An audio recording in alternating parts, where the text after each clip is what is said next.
Meet Suleiman. He is 25. He just inherited the biggest empire in the world, and he has a list of places he wants to add to his collection. First, let's set the stage. Here's the world our story unfolds in, around 1526, with Mohács right at the heart of it. His father Selim left him a war machine that was already warmed up and idling. Suleiman just needs to step on the gas. And here's Mohács up close, where our story really plays out. The walls of Belgrade had held off many attackers, but they hadn't met Suleiman's new supersized cannons. Boom goes the gate. Belgrade falls. Suleiman doesn't even break a sweat. He just checks it off his list and looks toward the next prize, the island of Rhodes.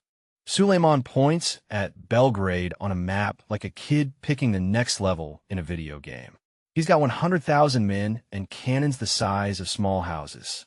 The Ottoman cannons roar to life, hurling stone balls at Belgrade's walls with the enthusiasm of a toddler throwing toys. The walls shudder. Belgrade's defenders scramble to patch the breach, but it's like trying to hold back the ocean with a beach towel. The walls crumble. Janissaries swarm through the breach like ants at a picnic. The defenders put up a fight, but it's less last stand and more polite surrender. Belgrade falls. Suleiman strolls into the city like he's buying a new summer home. The gateway to Hungary is wide open. Suleiman points at Rhodes on a map. That island has been a thorn in our side for too long. Time to pull it out. The Knights Hospitaller on Rhodes see the Ottoman fleet approaching. They gulp. Their walls are strong, but Suleiman's cannons are stronger. Suleiman's cannons roar, pounding Rhodes' walls day and night. The knights patch the breaches, but it's like trying to fill a sieve with sand. After 6 months, the Grand Master of the Knights, Philippe Villiers de l'Isle-Adam, surrenders. He's tired, out of food, and frankly, the walls are now more hole than wall. Suleiman lets the knights leave with their lives. You fought bravely, he says, waving them off. Now go find another island to annoy. Suleiman rolls up to Mohács with 60,000 men, looking like a kid who brought the entire arcade to a one-on-one fight. King Louis II of Hungary looks at his 25,000 men, then at Suleiman's army, and realizes he forgot to bring a bigger army. The Ottoman cavalry charges like a tidal wave of horsemen, while the Hungarians try to form a hedgehog formation. It does not help. King Louis decides to make a run for it, but his horse has other plans, like taking a swim in a nearby creek. King Louis drowns the creek.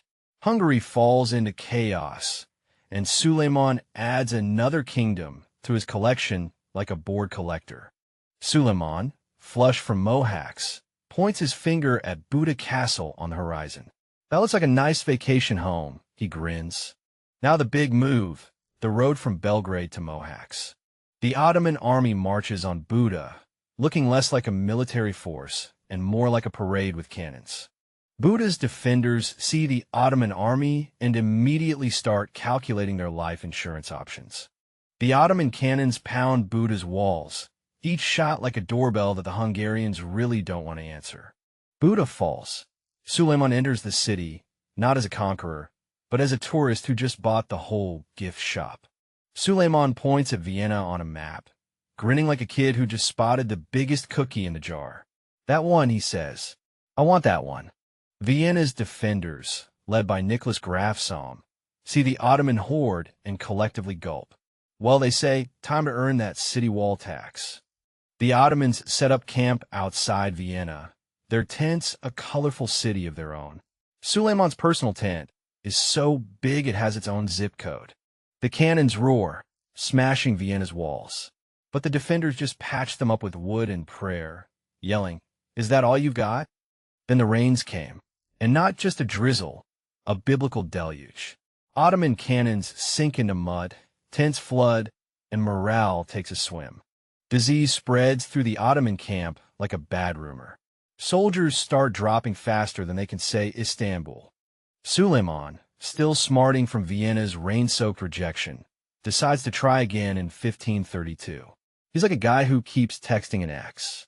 Suleiman's cannons roar, expecting Kőszeg to crumble like a stale biscuit. Instead, the walls just shrug and say, "Is that all you got?" Day after day, Codification and his men patch the breaches, looking like a frantic game of whack-a-mole. The Ottomans are baffled. After 25 days, Suleiman gives up. He packs his tents and heads home, muttering about strategic withdrawals. Kőszeg stands, and Codification becomes a legend. Ibrahim Pasha, Suleiman's best friend and Grand Vizier, has gotten too powerful, and too rich, and too close to the throne. That's 3 strikes. One night, Suleiman invites Ibrahim to dinner. It's a friendly meal. Very friendly. So friendly that Ibrahim goes to bed with a full stomach and a false sense of security. As Ibrahim sleeps, palace guards creep into his chambers. They're not there to tuck him in. They are there to tuck him out permanently. They strangle him in his sleep. No trial, no farewell, no chance to say, "Wait, I have a good explanation for all that wealth." Just a tight rope and a dark end. The next morning, Suleiman orders Ibrahim's vast wealth confiscated. He stares at the treasure piles, maybe wondering if it was worth losing a friend over. Probably not, but the gold is nice. Suleiman, still fuming from Kőszeg's stubbornness, decides to pick on someone his own size. The Safavid Shatam Asp has been poking the Ottoman border with a very long stick. The Safavids, masters of scorched earth, flee before the Ottoman advance. They leave behind empty villages and a lot of confused goats. Suleiman captures Tabriz without a fight. The city gates open, and the Ottomans stroll in like they own the place, which they now do. Next stop, Baghdad. The city, once the jewel of the Abbasid Caliphate, falls without a siege. The Safavid governor simply leaves. Rude. In 1538, the Holy League assembles a fleet so big it looks like a floating city. They're ready to crush the Ottoman navy once and for all. But Barbarossa, the Ottoman admiral, is not impressed. He's the pirate king who made the Mediterranean his personal bathtub. Barbarossa's galleys are smaller and faster. He plans to use the wind and the shallows to turn the enemy's size against them. The Battle of Preveza begins. The Holy League's big ships can't maneuver in the shallow waters. They flail like beached whales. Barbarossa's galleys dart in, firing broadsides and then retreating. The Holy League commander, Andrea Doria, watches his fleet get picked apart like a buffet. Hürrem Sultan, Suleiman's wife, has a quill in one hand and the empire in the other. She's dictating a letter to the king of Poland like she's ordering takeout. Suleiman wanders into the harem looking for a snack. Hürrem casually suggests, "Darling, have you considered appointing Rüstem Pasha as Grand Vizier?" Suleiman strokes his beard, thinking, Rüstem? The guy with the tax-collecting face? Sure, why not? He can't be worse than the last one. Rüstem Pasha gets the news and nearly drops his tax ledger. Grand Vizier? Me? But I'm about as popular as a rain cloud at a picnic. Hürrem's influence is now undeniable. She's got the Sultan's ear, the Grand Vizier in her pocket, and the rest of Europe writing her fan mail. Mustafa, the Golden Prince, rides into his father's tent near Iregli. He expects a promotion. His father expects something else entirely. Inside, the tent is empty save for 4 mutes holding a bowstring. Mustafa's smile freezes. "Father," he asks. The mutes do not answer. They seize him. Mustafa, a warrior who led armies, struggles, but the bowstring wraps around his neck, and the tent goes still. Outside, the Janissaries wait for their beloved prince to emerge. He does not. When the news breaks, their loyalty shatters like glass. Suleiman, watching from behind a curtain, weeps. He has just killed his son for a throne he cannot bear to lose. The cost of empire is a father's heart. Suleiman, now 72 and gout-ridden, decides one last camping trip to Hungary. His idea of a vacation, siege warfare. The Ottoman army marches through mud and rain. Suleiman's gout flares up. He's carried in a litter, grumbling about the youth of today. They reach Sigidvar, a fortress that looks at the Ottoman army and says, "You again?" It's staffed by Croatian badass Nikola Jurišić. Wait, no, he died. Actually, it's commanded by Miklos Zrinji. Zrinji has 2,300 men. Suleiman has 100,000. The math is not in Zrinji's favor, but he's got stubbornness and a lot of walls. The siege begins. Ottoman cannons blast the walls.